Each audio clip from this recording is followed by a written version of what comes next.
로마서 9장 1절에서 13절의 말씀을 같이 읽겠습니다. 내가 그리스도 안에서 참말을 하고 거짓말을 아니하노라. 나에게 큰 근심이 있는 것과 마음에 그치지 않은 고통이 있는 것을 내 양심이 성령 안에서 나와 더불어 증언하노니, 나의 형제 곧 골육의 친척을 위하여 내 자신이 저주를 받아 그리스도에게서 끊어질지라도 원하는 바로라. 그들은 이스라엘 사람이라. 그들에게는 양자됨과 영광과 언약들과 율법을 세우신 것과 예배와 약속들이 있고, 조상들도 그들의 것이요 육신으로 하면 그리스도가 그들에게서 나셨으니 그는 만물 위에 계셔서 세상 세세에 찬양을 받으실 하나님이시니라. 아멘. 그러나 하나님의 말씀이 폐하여진 것 같지 않도다. 이스라엘에게서 난 그들이 다 이스라엘이 아니요 또한 아브라함의 씨가 다 그의 자녀가 아니라 오직 이삭으로부터 난 자라야 넷이라 불리리라 하셨으니, 곧 육신의 자녀가 하나님의 자녀가 아니요 오직 약속의 자녀가 실로 여기심을 받느니라. 약속의 말씀은 이것이니, 명년이 때에 내가 이르리니 사라에게 아들이 있으리라 하심이라.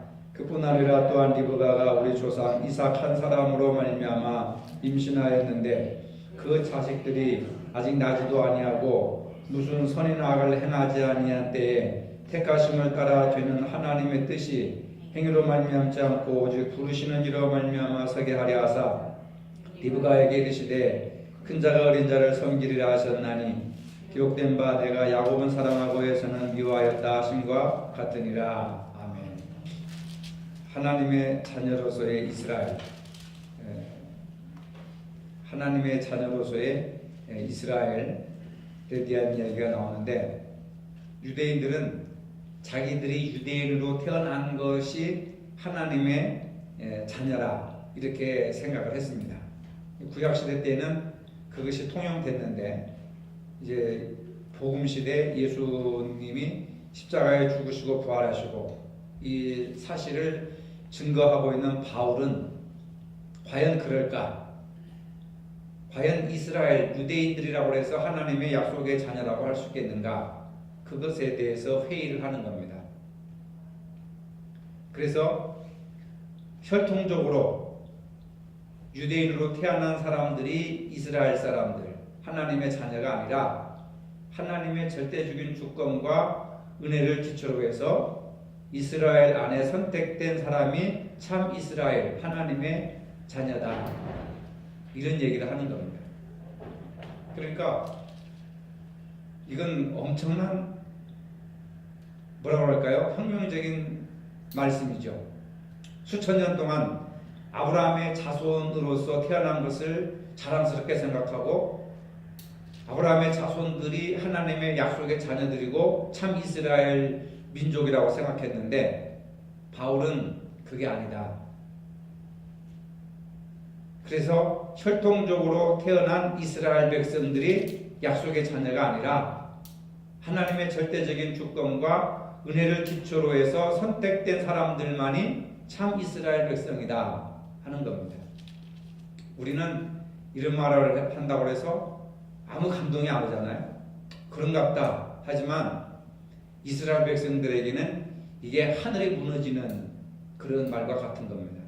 왜냐하면 자기들의 정체성을 부정하고 이방인들이라도 하나님의 주권과 은혜를 기초로 해서 하나님의 선택된 사람들이 참 이스라엘 백성들이고 하나님의 자녀가 된다, 이런 말을 하는 거예요. 여러분들 이런 말을 하면 또 어떨까요? 교회를 다닌다고 다 구원받는 것이 아니다. 교회를 안 다니는 사람들 중에서도 선하게 살면 다 구원받는다. 그거하고는 좀 같은 맥락이지만 충격이 좀 다르죠. 그러면 교회 다니는 사람들이 막 우주순처럼 일어나죠. 그럼 교회 다닐 필요가 뭐가 있겠느냐.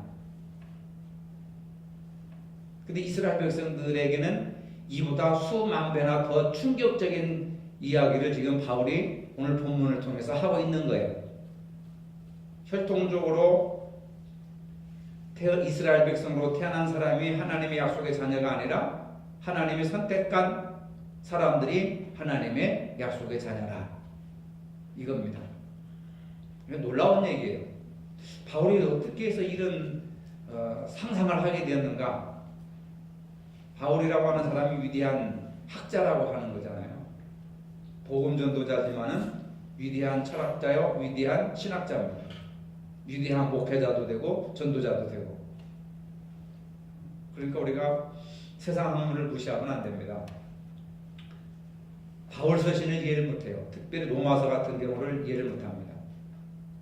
그리고 헬라 철학을 모르면 요한복음을 읽어낼 수가 없어요.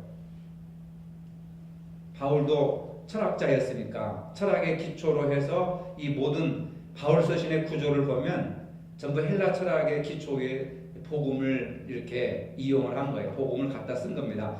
옛날에는 바울 이후에 아우구스티누스라고 하잖아요. 어거스틴이 신학을 체계를 세웠는데, 바울 신학을 체계를 세웠는데, 그때 당시만 해도 기독교가 그렇게 활발하게 체계적이고 신학적인 뭐 그런 것들이 없었어요. 신학도 없고 교리도 없고 그냥 오합지졸. 믿는 사람들이 그냥 오합지졸로 되어 있고 성경책도 없고 부자들만 책을 가지고 있었으니까 성경책도 없고 그냥 오합지졸로 자기들이 모여가지고 그냥 뭐 이런 것 아주 원시적인 그런 원시적인 모임을 갖게 되다가 아우구스티누스라고 하는 어거스틴이라고 하는 사람이 그 사람도 신학자요 또 그 철학을 공부한 사람인데 그 사람이 바울의 철학을 연구하고 그 철학적인 학문적인 구조 위에다가 신학을 가지고 와가지고 체계화시키는 겁니다. 그러니까 신학의 엄밀한 구조를 보면 철학적인 구조가 뼈대가 다 들어있는 거예요. 신학보다도 철학이 더 집대성되고 더 많이 발달을 했었기 때문에 그래서 이 이야기도 놀라운 이야기입니다. 구약의 정체성, 이스라엘 백성들의 정체성을 한 방에 무너뜨리는 겁니다. 우리는 그냥 구장을 읽으면서도 깊이 읽지 않고 이렇게 성경 공부를 하지 않으면 성경을 읽어도 무슨 내용인지를 모르잖아요. 근데 이 구장에는 그런 엄청난 내용이 들어있는 겁니다. 그래서 내가 11절 내가 그리스도 안에서 참말을 하고 거짓말을 아니하노라. 나를 믿어라. 내가 하는 말을 믿어라. 내가 그리스도 안에서 내가 임의적으로 말하는 것이 아니라 복음을 가지고 그리스도 안에서라고 하는 말은 복음 안에서라는 말이에요. 내가 복음 안에서 참말을 하고 거짓말을 아니한다. 나에게 큰 근심이 있는 것과 마음에 그치지 않은 고통이 있는 것을 내 양심이 성령 안에서 나와 더불어 증언한다. 양심이 성령 안에서 활동한다고 하는 것을 바울이 말하는 겁니다. 이게 전부 철학적인 개념들이에요. 여러분, 양심이 성령 안에서 작용하고 활동한다는 겁니다. 그러니까 믿는 사람이나 믿지 않는 사람이나 양심을 다 가지고 있잖아요. 여러분, 양심이 머리에 있습니까? 가슴에 있습니까? 난 그거 참 어렵더라고요. 사람의 마음이 머리에 있어요? 가슴에 있어요? 양심이 머리에 있습니까? 가슴에 있습니까? 한번 누가 대답해 보세요.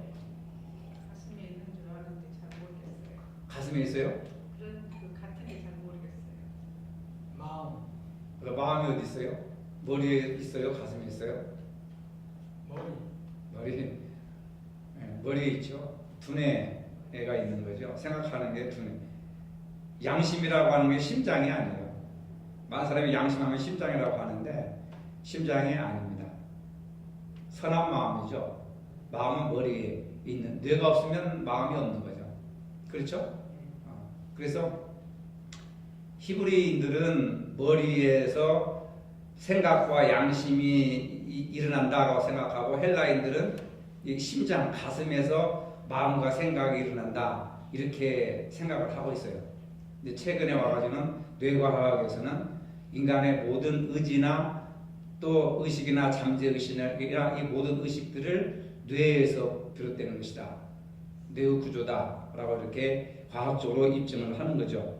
근데 바울은 내 양심이 성령 안에서 그러니까 머리도 아니고 심장도 아니고 어디에서요? 성령 안에서.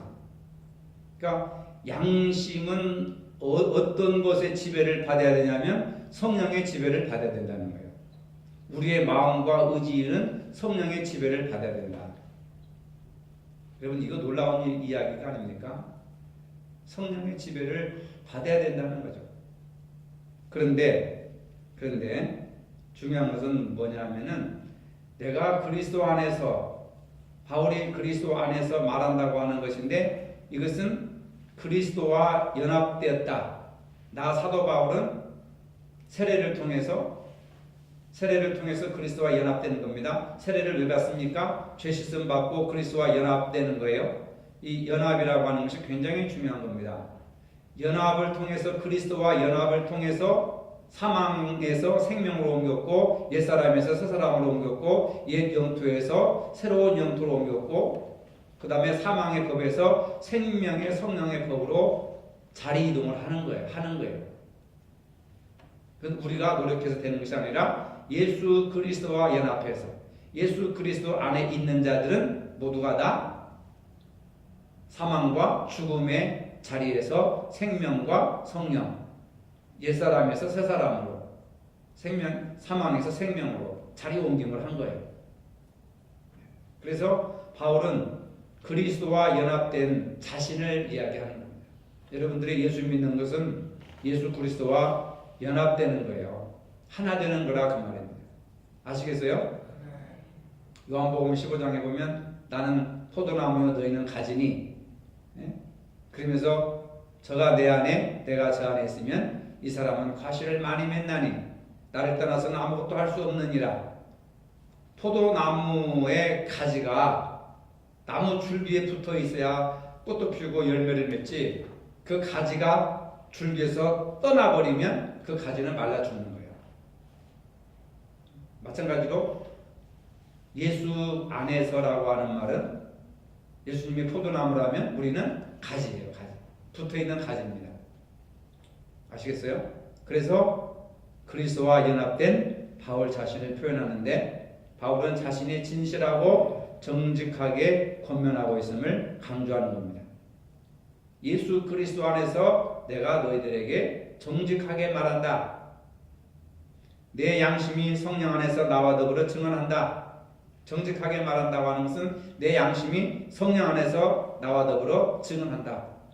내 의지로 내 경험으로 내가 하고 싶은 말을 하는 것이 아니라 성령 안에서 내 양심이 나와 더불어 너희들에게 그리스도 안에서 정직한 말을 한다. 그런 얘기를 하고 있습니다. 그리고 쭉 읽어보면서 뭐라고 얘기하느냐면 자신은 양자라 이런 얘기들을 하고 있었죠. 양자된다. 크게 말하자면 접붙임을 받는다 하는 그런 내용이었다는 것을 지난번에 이야기했죠. 그들은 이스라엘 사람이라 그들에게는 양자됨과 영광과 언약들과 율법을 세우신 것과 예배와 약속들이 있고 조상들도 그들의 것이요 육신으로 하면 그리스도가 그들에게서 나셨으니 그는 만물 위에 계셔서 세세에 찬양받으실 하나님이시니라 하는 겁니다. 여러분 양자된다고 하는 것은 이스라엘을 다른 열방들과 구별되게 선택하셨다. 이제는 혈통으로 난 것이 이방인이고 유대인으로 혈통으로 나뉘는 것이 아니라 이방인이라 할지라도 양자로 우리를 불러주셔서 양자로 불러주셔서 적통이 되게 하셨다. 적통이 무슨 말인지 아시죠? 서자가 아니라 적통이란 말이에요. 적통. 보세요. 언약들이라고 하는 것이 나오는데 양자됨과 이게 성경을 읽을 때 어려운 것이 뭐냐면 개념 정리가 안 되고 단어가 어려워서 어려운데 양자됨 이제 아시겠죠? 영광과 언약들이라고 하는 것은 구약에 나타난 노아라든지 아브라함이라든지 또 시내산에서 이스라엘 백성들과 다윗과 맺은 언약들을 말하는 겁니다. 약속을 얘기하는 약속. 족장들하고 왕들하고 하나님이 맺어주신 약속. 예배는 희생제사를 얘기하는 거죠. 그래서 약속들은 하나님과 아브라함과 다른 족장들에게 주셨던 약속. 기독교는 약속의 종교라고 하잖아요. 하나님은 약속의 하나님, 언약의 하나님. 그래서 구약은 옛 약속, 신약은 새로운 약속. 성경의 모든 내용들이 다 약속이란 말이에요. 6절에 보니까 그러나 하나님의 말씀이 폐허진 것 같지 않도다. 이스라엘에게서 난 그들이 다 이스라엘이 아니요. 혈통으로 난 이스라엘 백성들이 다 하나님의 자녀 이스라엘이 아니라 하나님의 말씀이 폐하여진 것 같지 않도다. 폐하여진 것 같지 않도다. 이 말은 이스라엘에게 주어진 특권들, 그게 4절로 5절이죠. 그 특권들은 폐하여지지 않았다. 4절, 5절. 그들은 이스라엘 사람이라 그들에게는 양자됨과 영광과 언약들과 율법을 세우신 것과 예배와 약속들이 있고 조상들도 그들의 것이요 육신으로 하면 그리스도가 그들에게서 나셨으니 그는 만물에 계셔서 세세의 찬양을 받으실 하나님이시니라 하는 겁니다. 그러니까 이스라엘 백성들에게도 약속이 폐하여지지 않았다 그래요. 혈통적으로 태어난 이스라엘 백성들에게도 약속이 폐하여지지 않았다. 하나님의 말씀이 폐하여진 것 같지 않다. 하지만 혈통으로만 이스라엘 자녀가 되는 것은 아니다. 이 얘기는 뭐냐면 이스라엘 백성들이 얼마나 혈통을 자랑했습니까? 그래서 고린도 교회 같은 경우는 이방인들과 유대인들이 늘 싸웠잖아요. 바람잘 날이 없었습니다. 고린도 교회. 왜?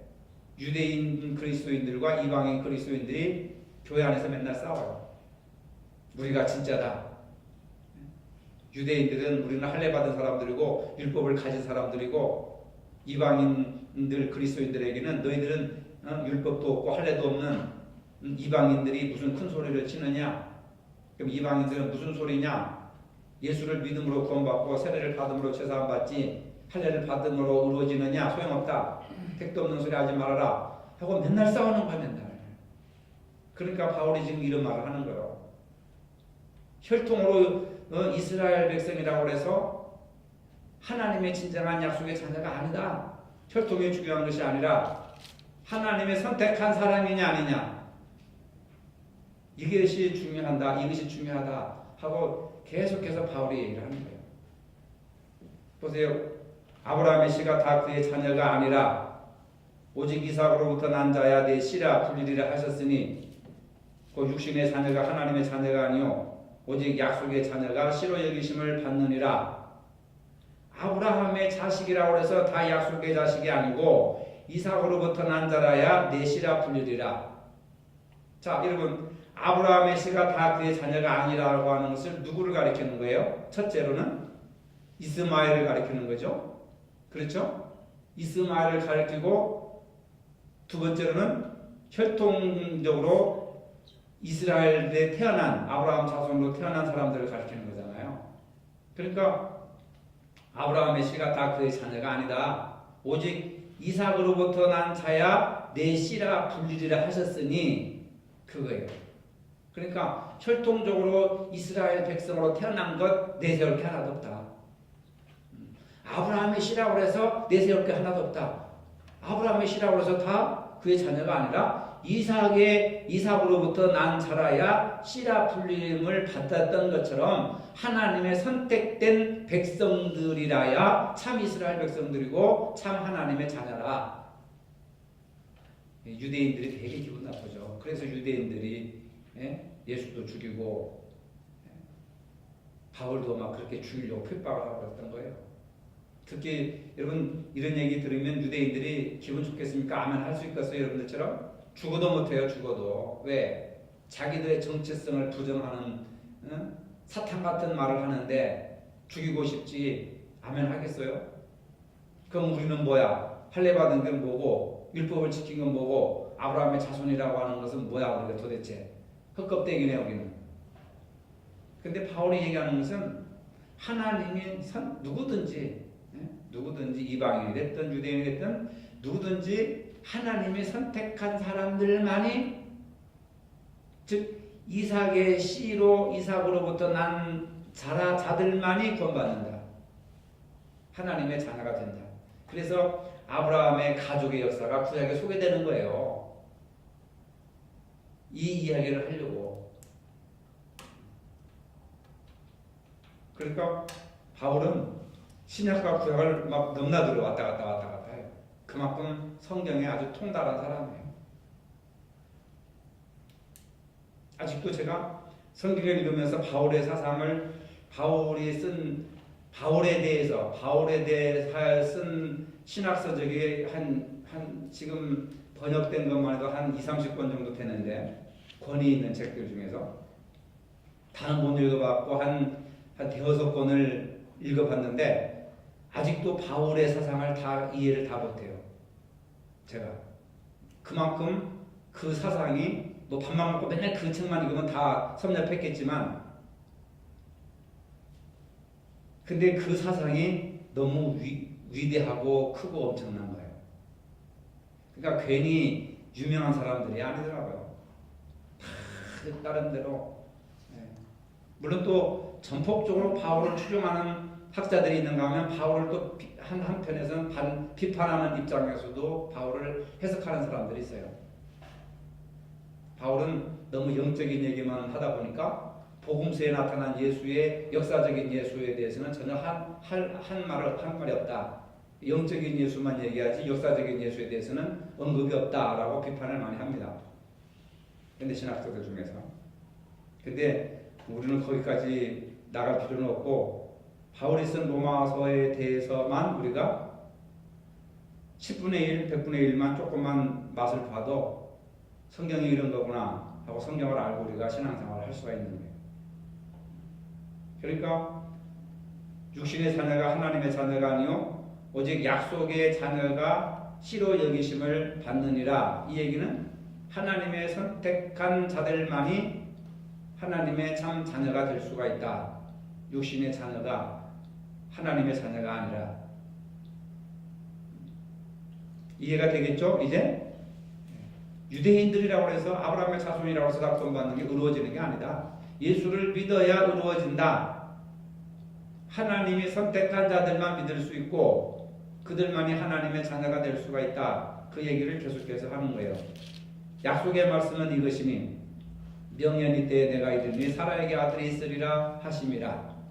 이제 아브라함의 이야기를 하는 거죠. 아브라함 구약으로 넘어가서 그때 당시 이제 하나님이 아브라함에게 약속하신 말씀을 바울이 지금 기억하고 있는 겁니다. 그뿐 아니라 또한 리브가가 우리 조상 이삭의 한 사람으로 말미암아 임신하였는데 그 자식들이 아직 나지도 아니하고 무슨 선이나 악을 행하지 아니한 때에 택하심을 따라 하리는 하나님의 뜻이 행위로 말미암지 않고 오직 부르시는 이로 말미암아 서게 하리 하사 리브가에게 이르시되 큰 자가 어린 자를 섬기리라 하셨나니.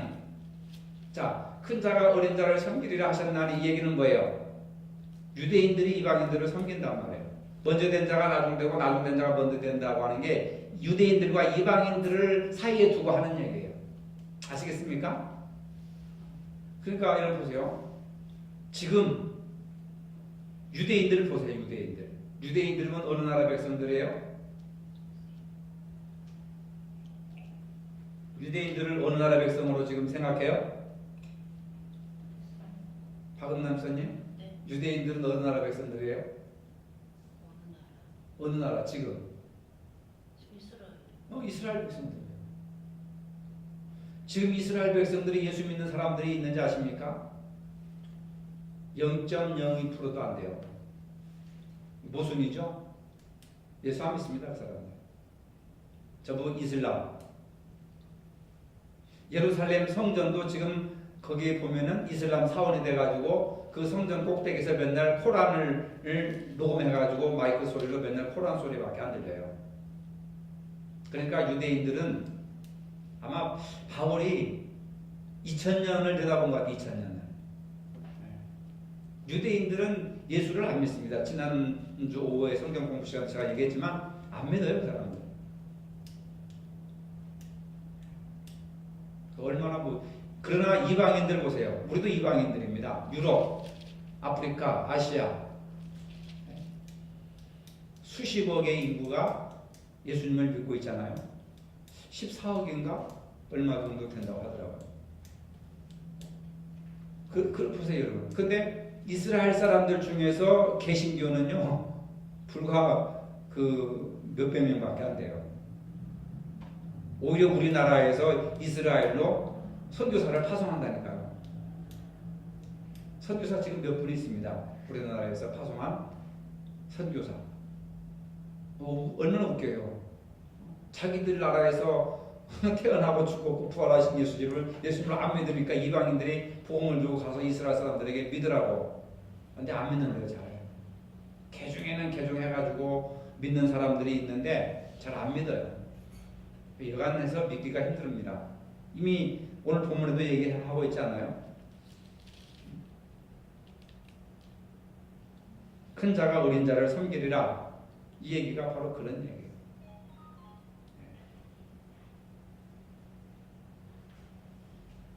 그래서 우리가 복음화를 위해서 여러분들이 기도하실 때 이스라엘의 복음을 위해서, 이슬람의 복음화를 위해서 기도해야 되죠. 등잔 밑이 어둡다고. 이미 바울은 로마서를 통해서 그것을 예견을 하시고 이런 말씀을 지금 하시는 겁니다. 2000년 전에 기록된 건데 지금 오늘날 그대로 지금 적용되고 있잖아요.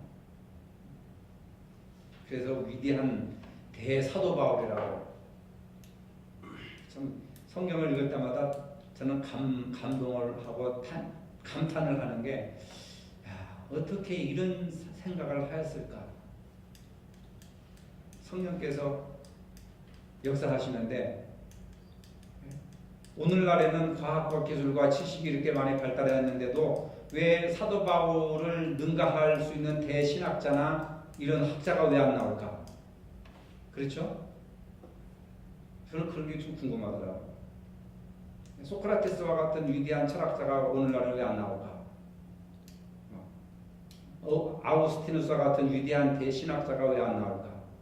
그때는 교육도 형편없고 사회 수준이나 문화적인 수준이나 모든 것이 다 열등했는데 지금도 21세기의 사람들이 그 지금부터 수천 년 전에 그 학자들의 그 사상을 빌려와가지고 응용해가지고 쓰고 있는 거예요, 지금.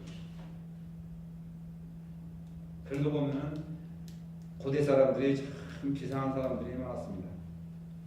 마지막으로 13절에 내가 야곱은 사랑하고 에서는 미워했다 하신과 같으니라. 내가 야곱은 사랑하고 에서는 미워했다. 하나님은 차별하시는 하나님이시냐? 자칫 오해할 수 있죠. 야곱은 사랑하고 에서는 미워했다. 사랑과 미움은 단순히 하나님이 느끼시는 감정이 아니라 하나님이 행하시는 행동이라고 하는 겁니다. 이것을 통하여 바울은 하나님이 야곱에게 약속하셨던 축복들을 상속할 수 있는 씨, 그게 바로 선택된 이스라엘 민족 에서에게서는 이 특권이 주어지지 않으셨다. 야곱의 자손들은 하나님의 나라를 상속받을 수 있는 씨가 되도록 선택하셨고 반면 에서에게는 이 특권을 수여하지 않으셨다. 이것에 대해서 우리가 왈가불가할 수 없어요. 왜? 이건 하나님이 하시는 행동이니까. 우리가 이걸 가지고 하나님은 야곱을 편애하시고 에서는 미워하셨고 하나님은 그런 편애하시고 차별하시는 하나님이냐? 그렇게 단순한 논리로 하나님을 평가할 수가 없는 거죠. 그래서 하나님의 이 13절의 이야기 속에서 바울은 결국 하나님의 선택받은 사람들만 신앙생활을 잘할 수 있고 하나님을 사랑할 수 있다. 이 사람들이 바로 약속의 씨다. 하나님의 언약의 말씀을 이루어 나갈 수 있는 약속의 씨다라는 거예요. 그러니까 깊이 생각해야 됩니다. 교회 출석한다고 다 우리가 천국에 가는 것도 아니고 주여 주여 한다고 다 천국에 들어가는 것도 아니라는 거죠. 하나님이 선택한 약속의 씨만이 신앙생활을 잘할 수 있고 하나님을 사랑할 수 있다는 거죠.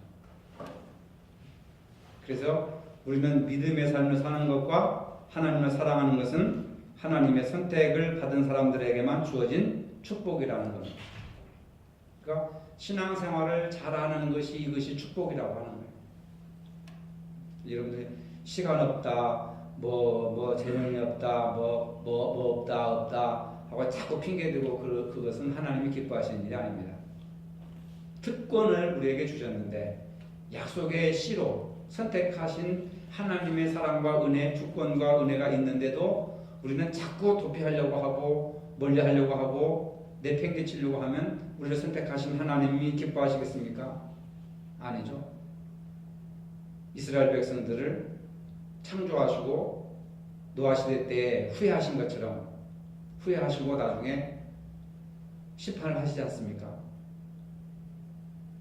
여러분 뉴스 오늘 가서 틀어보세요. 에콰도르에 지진이 나가지고 500명이 죽고 일본에 지진이 나가지고 수십 명이 죽고 수백 명이 지금 처참해요. 그게 전쟁만 무서운지 아십니까?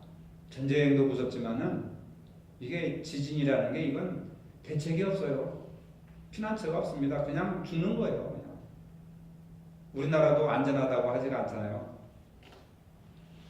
지금 조심스럽게 한반도도 백두산에 언젠가 분화가 분출돼가지고 재앙이 초래될 것이다 라고 이렇게 사람들이 조심스럽게 지금 예고를 하고 있지 않습니까? 심각하게 우리가 처한 상황을 깊이 생각하면서 오늘 우리에게 주신 이 사명을 기쁨으로 잘 감당해서 하나님 앞에 우리가 쓰임받고 하나님의 일을 할 수 있다고 하는 이것이 얼마나 놀라운 축복인가 하는 것들을 여러분들이 생각하시기를 바랍니다. 거룩하신 아버지, 저희들을 향한 하나님의 변함없는 사랑에 감사를 드립니다. 늘 하나님은 실패하지 않는 그 사랑을 붙잡고 오늘도 구원받은 백성들을 선택하시고 부르시고 예정하시고 사용하시기 위해서 늘 함께 하시지만 우리는 육신의 정욕과 이생의 정욕과 암흑의 정욕에 휩쓸려서 하나님의 뜻을 갈망하면 멀리하고 우리의 정욕을 위해서 살아갈 때가 얼마나 많은지 모릅니다. 저희들을 불쌍히 여기시고 약속의 자녀로서 하나님께 영광을 돌리며 하나님 앞에 합당하게 쓰임받는 저희 모두가 되게 하여 주시옵소서. 예수님의 이름으로 기도합니다.